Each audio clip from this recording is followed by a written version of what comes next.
Oskar Schindler, industriel, nazi, modèle de tolérance.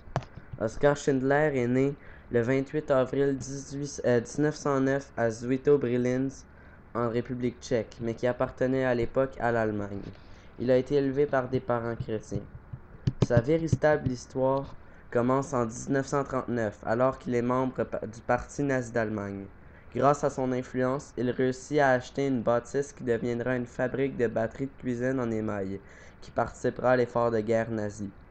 À l'époque, l'armée allemande est en pleine Seconde Guerre mondiale et le parti nazi, dirigé par le dictateur fasciste Adolf Hitler, est à son plein pouvoir. En effet, les Ariens de Hitler contrôlent la majorité de l'Europe, de la Pologne jusqu'à la France. C'est aussi à cette époque que commence la Shoah, aussi appelée l'Holocauste par les nazis. Le mot Holocauste signifie l'immolation des animaux en grec. Déjà antisémite dès le départ, le gouvernement nazi raffermit ses règles et confine les Juifs dans les ghettos, comme celui de Cracovie. Plus tard dans la guerre, les nazis déploieront la solution finale, ou l'extermination totale des Juifs, en les envoyant dans des camps de la mort, comme le tristement célèbre camp d'Auschwitz. C'est dans des camps comme celui-ci qu'environ 6 millions de Juifs pousseront leur dernier souffle. C'est également à cette époque que Schindler devient un modèle de tolérance. Au début, ne pensant qu'à son profit, Schindler, suite au conseil de son comptable Isaac Stern, lui-même un juif, décide d'employer énormément de juifs dans son usine, puisqu'il ne coûte rien. Mais alors que les SS d'Hitler expulsent et tuent de plus en plus de juifs de Cracovie, le sens moral de Schindler semble sortir de plus en plus.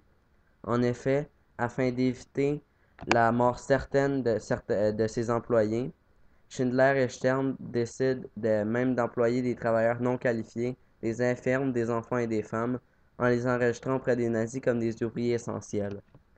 Alors que les Juifs de Schindler sont sur le point d'être envoyés dans les camps de la mort suite à la fermeture des clans de Plazo, Schindler déplace son usine afin de conserver ses employés et décide d'employer plus de Juifs supposés être envoyés à la mort. Il mettra les noms de ses employés sur une liste, appelée la liste de Schindler, qui contiendra au final plus de 1100 noms, tous des Juifs qui auront été sauvés. Dans leur nouvelle usine, les Juifs de Schindler fabriqueront de l'armement pour l'Allemagne allemande, quoique cette nouvelle fabrique devient un modèle de non-productivité. En effet, Schindler s'assurait qu'aucun armement utilisable ne puisse sortir de l'usine. Suite à la guerre, Schindler dut fuir, puisqu'il était membre du parti nazi. Il fit faillite, puisqu'elle avait dépensé tout son argent afin de payer les dépenses de son usine, et pour payer la liberté et le confort de ses employés. Il immigrera en Argentine, où il fera aussi faillite, et il reviendra en Allemagne, où il tentera de créer une nouvelle entreprise, qui échouera. Il meurt finalement le 12 septembre 1974 d'un arrêt cardiaque. Il sera enterré sur le mont Sion, à Jérusalem. Sur sa tombe est inscrit « Juste parmi les nations », une citation que les Juifs offrent aux non-Juifs qui ont sauvé des Juifs lors de la Seconde Guerre mondiale. Il est le seul membre du parti nazi à avoir reçu cette récompense.